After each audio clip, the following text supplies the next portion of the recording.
The sun was shining brightly over the village of Umuzu. Birds sang sweet songs from the trees. The red earth roads were clean, and the smell of ripe mangoes floated in the air. Children ran with bare feet, laughing, their clothes stained with dust and joy. It was a good day to be alive. In the middle of the village stood Mama Oluchi's food stall.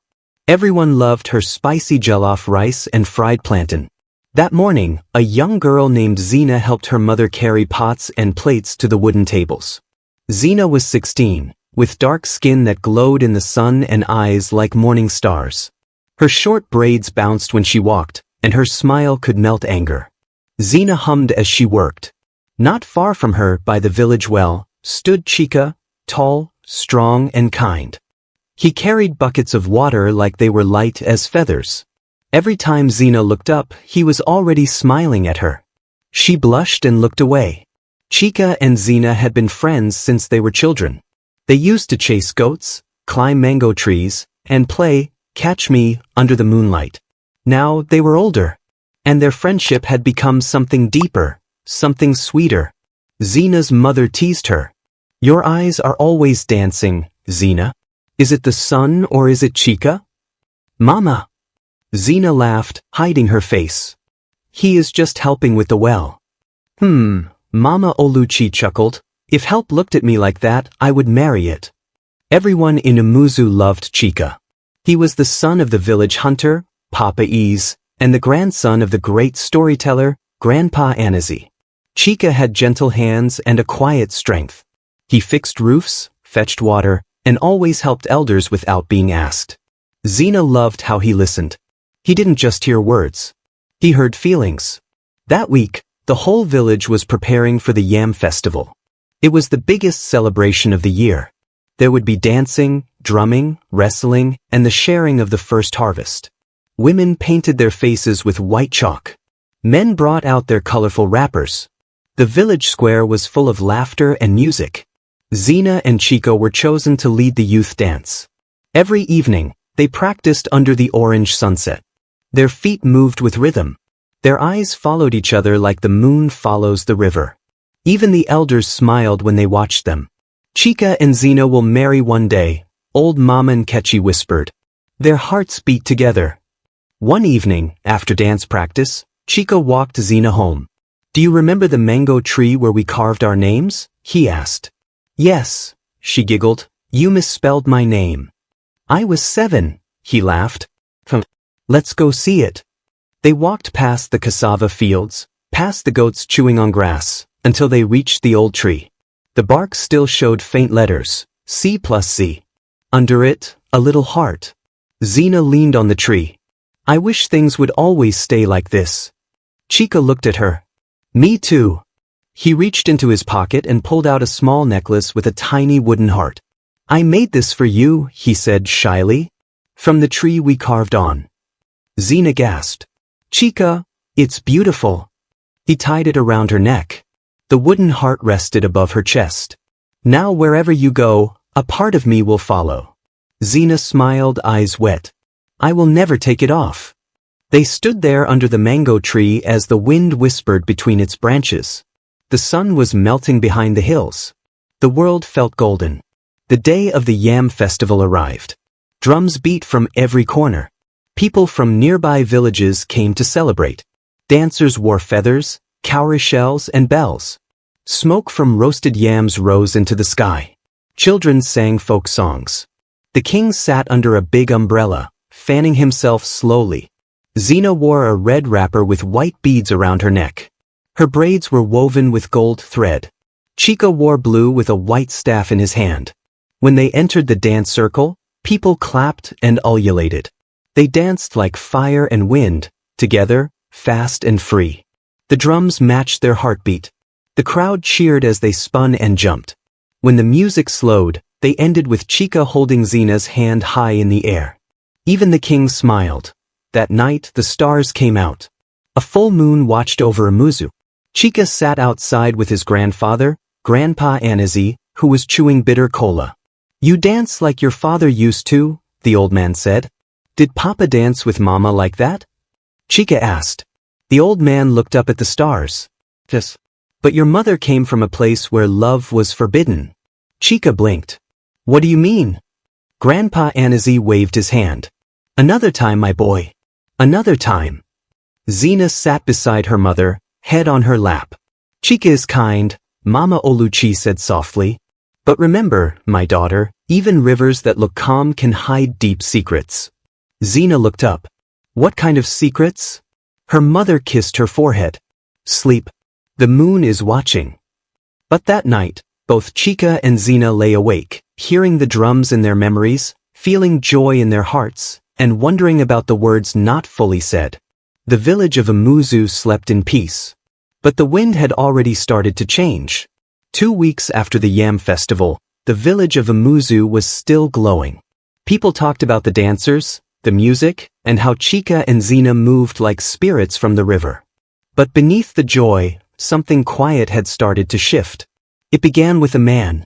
He came one morning, just before the sun rose. His name was Obina. He wore brown trousers and a faded shirt. His face was thin, and his eyes searched like a hunter. He spoke little, but his presence was loud. Obina stayed with the palm wine tapper, claiming he was a distant cousin from another village. But he was always asking questions. Where is the house of the great hunter, Papa Ease? Who is the boy called Chica? Where did his mother come from? The villagers didn't like too many questions, especially from strangers. But Obina smiled and said, I'm only here to see the land of my ancestors. One evening, Zina passed by the bush path and saw Obina standing by the river, staring into the water as if he expected it to talk back.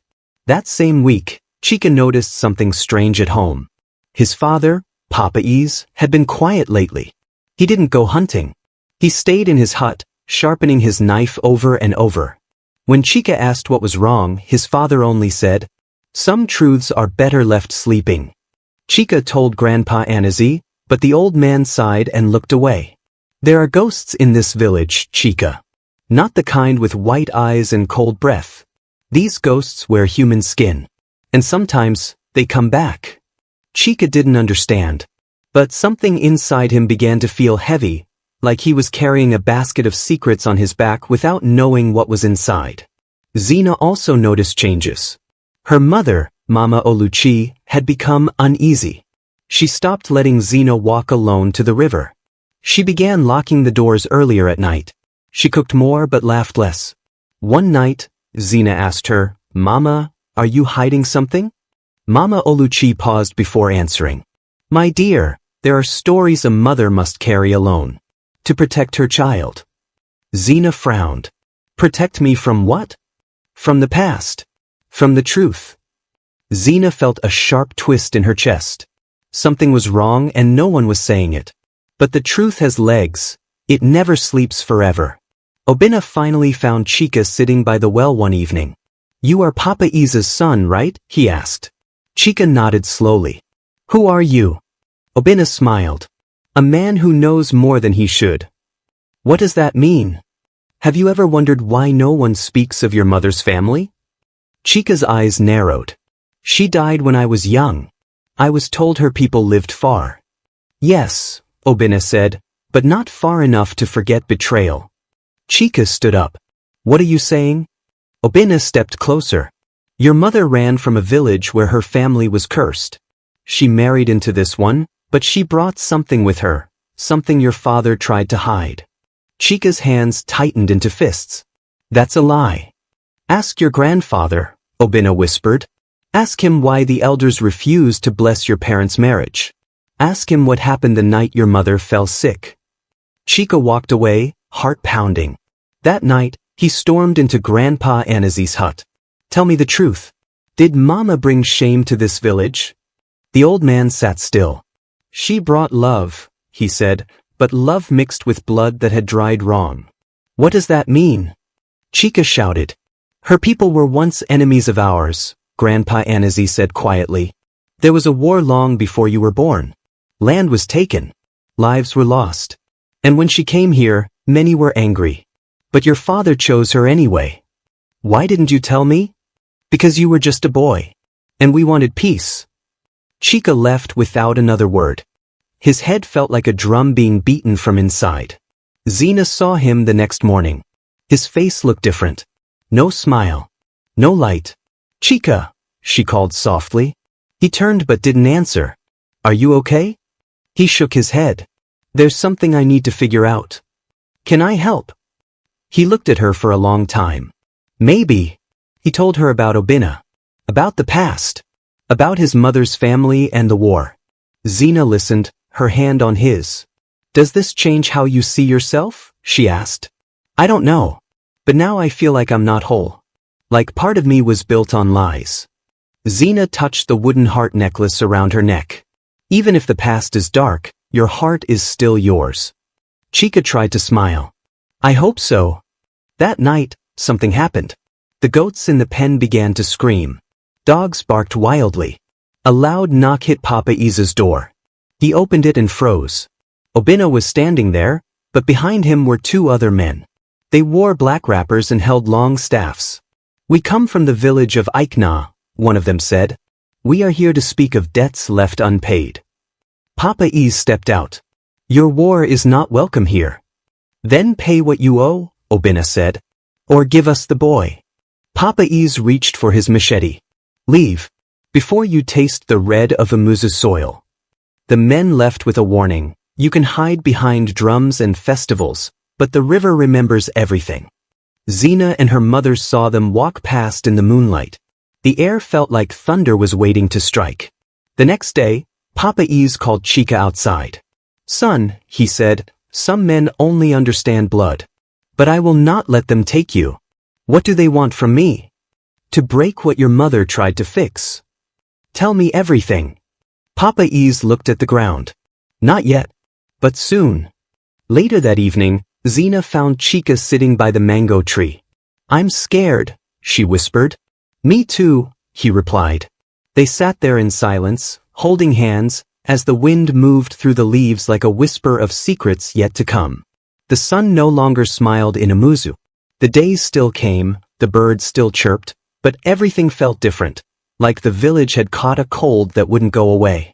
People whispered more than they spoke. They stared longer than they smiled. And Chica? He changed. He stopped helping at the well. He no longer danced or laughed.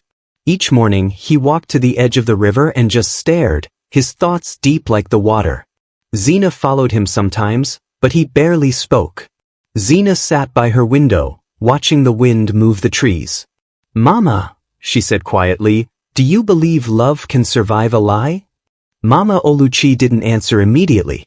She was pounding yam, her face tight with memory. "Love is strong, my daughter," she said at last, "but even strong ropes break when pulled too hard." Zena held the wooden necklace and closed her eyes. "Then I'll hold tighter." One morning, a loud scream shook the village. People ran to the riverbank. There, by the muddy shore, lay Obina, face down, unmoving. His shirt was torn. His hand scratched. The back of his head was bleeding. Someone whispered, "He's dead." Another shouted, "Who did this?" The elders arrived. The king sent his guards. Papa Is stood far away, breathing hard. Chica was nowhere to be found. Zena's heart raced. She ran through the village until she found him, sitting alone near the mango tree, his fists covered in dry blood. "Chica," she said softly. He looked up, eyes hollow. "I didn't kill him, Zena. But I was there." She knelt beside him. "Tell me." He shook his head. "We argued. He said things about my mother, about me being cursed. I pushed him, but not hard. He got up and walked away. Then what happened? I followed him just to be sure. But someone else was there, hiding. I saw a shadow behind a tree, but I was too far." Zena touched his face. "We have to tell someone." He pulled away. "No one will believe me." That evening, the king called a gathering in the square. "Obina is dead," he said. "His blood has touched our land. We must know why."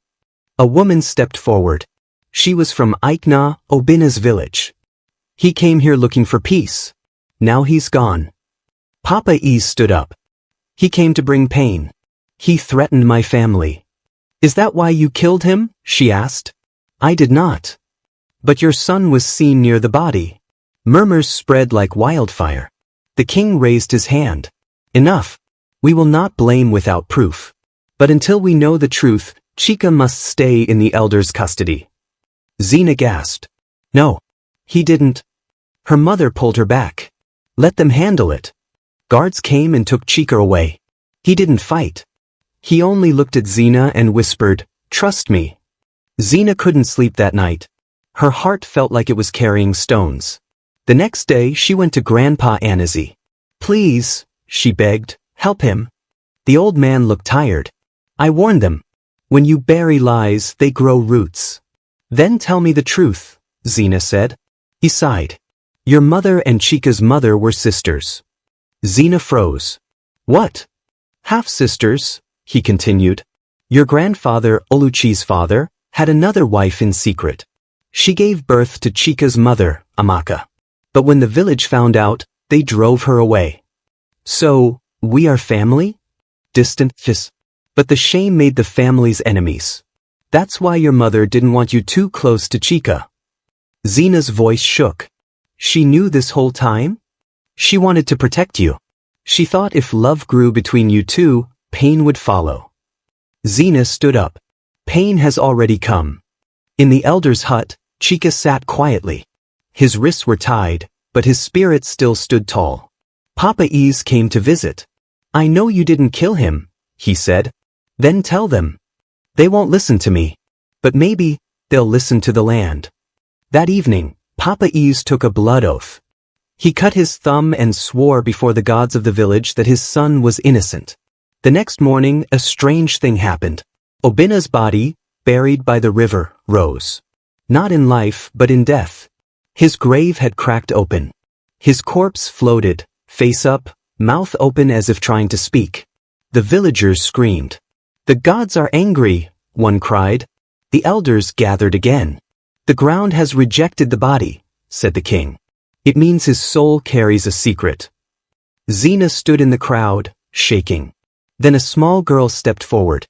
She was no older than 10. She raised her hand slowly. "I saw something that day," she said. The crowd went silent. "I was chasing my brother's goat. I saw Obina fighting with another man, not Chika. It was a man with a scar across his face." People gasped. "That's Okafor, the palm wine tapper's son," someone shouted. They brought Okafor forward. He tried to run, but he was caught. When they asked, he broke. "Yes, I did it," he shouted. "Obina was planning to take our land. My father told me. I followed him to the river and I pushed him too hard." Tears filled Chika's eyes. The king stood. "Chika is free." Zina ran to him, crying. They hugged tightly. But something had cracked. Later that week, Chika sat beside Zina. "We're free now," she said softly. But Chika didn't smile. "No. We're broken. I don't know who I am anymore. You're the boy who made me a necklace from a tree. And you're the girl who made me believe in peace. But the river has shown us who we are. And who we aren't." She held his hand. "I still choose you." He looked at her. "I'm not sure if I still choose me." A silence fell between them. The river beside them kept flowing. But its sound no longer sang. It whispered warnings. 3 days passed since Chika was freed. But the drums of celebration did not return. The village of Umuzu had seen too much. Trust was now a broken pot. Everyone tried to fix it, but the cracks still showed. Zina visited Chika every day. She brought him food, sat beside him, and told him small stories to make him smile. But his eyes stayed cloudy. One afternoon, as they sat near the mango tree, Zina said, "You haven't gone near the river since." Chika looked up. "The river took something from me. Peace maybe. Or belief. But the truth saved you." Chika shook his head. "Truth didn't save me, Zina. A child did. A goat-chasing child saved my life. The truth only confused it." Meanwhile, in her small kitchen, Mama Oluchi stirred her pot of egusi soup but kept burning the onions. She wasn't really cooking, her mind was far away. Zina walked in and sat down. "Mama," she said gently, "I know the truth now. About Chika's mother. About her being your sister." Mama Oluchi's hands froze. I didn't tell you because I was afraid, she whispered. Afraid of what? Afraid that the war we buried would wake up. Afraid you would love someone who was born from pain. But you loved your sister once. Mama Oluchi nodded slowly. Yes. Until the day our father died. He left her land in Aikna, not me. He said she needed it more. I thought it was betrayal. Zena's voice was quiet. So you punished her and her son? No, Mama Oluchi said quickly. I only wanted to protect you. Zena stood. Then let me make my own choices. Her mother wiped her hands with her wrapper. Even good mothers can become wrong when they carry pain too long. At the same time, Chika sat with Grandpa Anazi. Do you believe in curses? Chika asked. The old man looked at the sky. I believe in choices. But people blame curses when they don't want to face their past. Did my mother curse this family? No. But she carried a sadness. She was never accepted in this village. Even after she gave birth to you. Did she know? The old man nodded. She knew. But she loved your father too much to leave. And he loved her too much to care. So why hide the truth? Grandpa Anazi looked down. Because truth doesn't always fix things. Sometimes it just opens old wounds. That evening, the king called another village gathering. The whole square filled with people, eyes tired but curious. The king stood slowly. Umuzu has walked through shadow. The blood of Obina, the lies of families, the silence of elders. It is time we speak plainly. He called forward Mama Oluchi and Papa Ease. The king spoke. You were both once joined through marriage and love. And yet, secrets lived between you. Do you have anything to say to your children? Mama Oluchi stepped forward first. My sister Amaka, Chika's mother, was my blood. I turned away from her because of anger. And when she died, I blamed everyone but myself. I am sorry. Papa Ease followed. When I married Amaka, I thought love would be enough. But the village never forgave her for where she came from. I kept the pain inside. And I passed it on to my son. The king nodded. And now? I want peace, Papa Ease said. Not just with Zena's family. With the whole village. The king turned to the crowd. Should we bury the past, or carry it forever? Voices rose. Some said yes. Some said no. But one old woman, Maman Kechi, raised her staff. If we don't forgive, she said, our children will carry our hate like a bag of stones. Let them start again. Let love rise. That night, under the stars, Chika and Zena walked alone by the river. The moon cast silver light on the water. Do you believe we can really start again? Zena asked. I want to, Chika said. But my heart feels split in two. Then let's find the other half together. He took her hand. It was cold but firm. I wish the river could wash away memory, Chika whispered. Zena pointed at the sky. Even the stars don't forget. But they still shine. But peace was never simple. The next morning, someone had painted a red X on Papa Ease's door. A warning. The threat. Zena saw it and gasped. Who did this? Papa Ease looked tired. Some people still believe blood should not mix. They are not ready.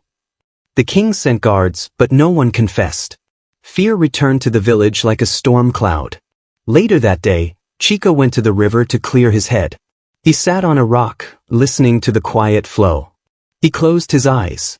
When he opened them, he saw something floating.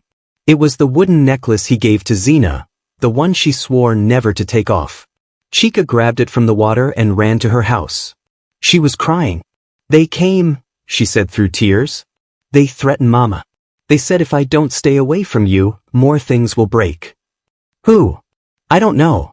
But they wore masks. Why didn't you tell me? I was afraid. I didn't want you to fight again. I left the necklace by the river. I thought maybe if I let go, they would stop. Chika's voice cracked. And you believed them? I believed pain more than promises. He dropped the necklace and walked away. That night, rain fell heavily. The whole village seemed to cry with the sky. Mama Oluchi sat by the window. Papa Ease sharpened his blade without reason. Grandpa Anazi sat in silence, staring at the flames. Zena lay in bed, clutching her pillow. Chica sat alone under the mango tree, letting the rain soak him. The wooden necklace lay in the mud beside him. They were still breathing, but something inside them had stopped. The rains came harder after that night, day after day, as if the sky had swallowed Umuzu's sorrow and couldn't stop weeping. No one danced in the village square anymore. The drums were silent. The children stayed inside. Even the birds seemed to have left the trees. Zina walked slowly through the muddy path to Mama Nkechi's hut. Her heart was heavy. Her eyes looked like glass, full but refusing to break. Mama Nkechi poured her a small bowl of warm pepper soup. "Your hands are cold, child," she said. Zina held the bowl tightly but didn't drink. "I don't know if Chica still loves me." Mama Nkechi looked at her gently. "Does a river stop loving the fish just because it changes its path?"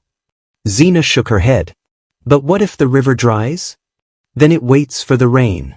Meanwhile, Chica sat with Papa Ease under their hut's roof, listening to the falling rain. "Why does love feel like punishment?" Chica asked softly.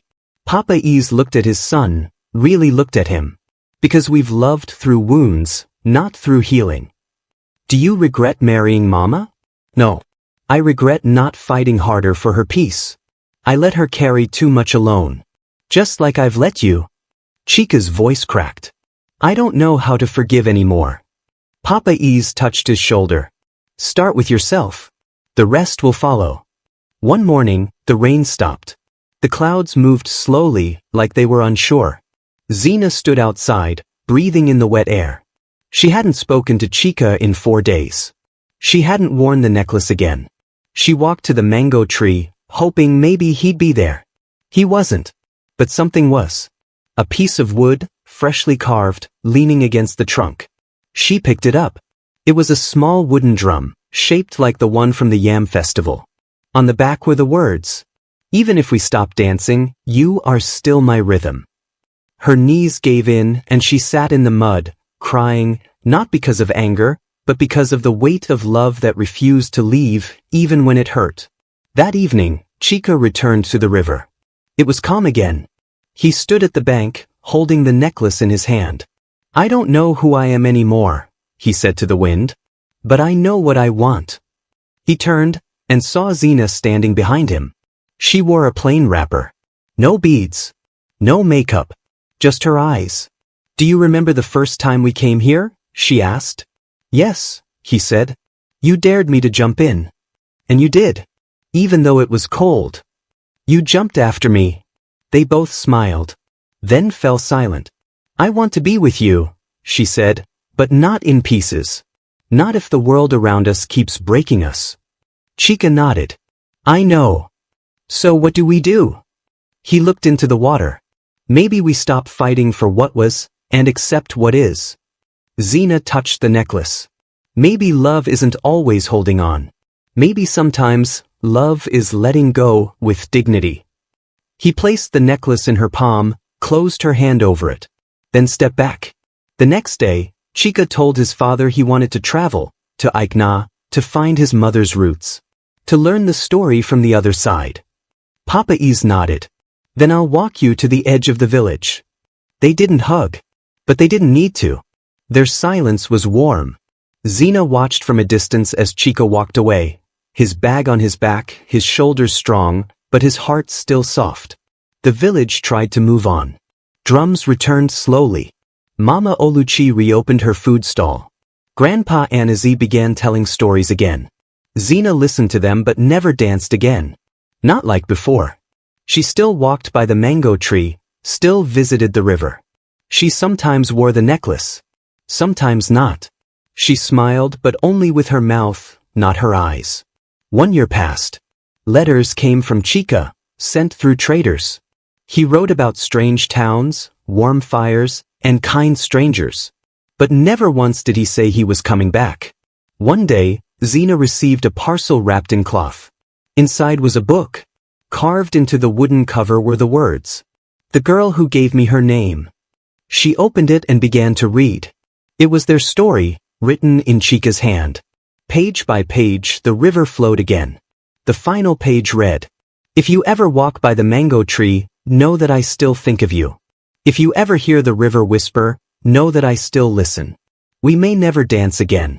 But in this life or the next, I'll always remember your rhythm. Tears dropped on the page. Xena closed the book, held it to her chest and whispered, "Then I'll never stop singing." But the song was hers now.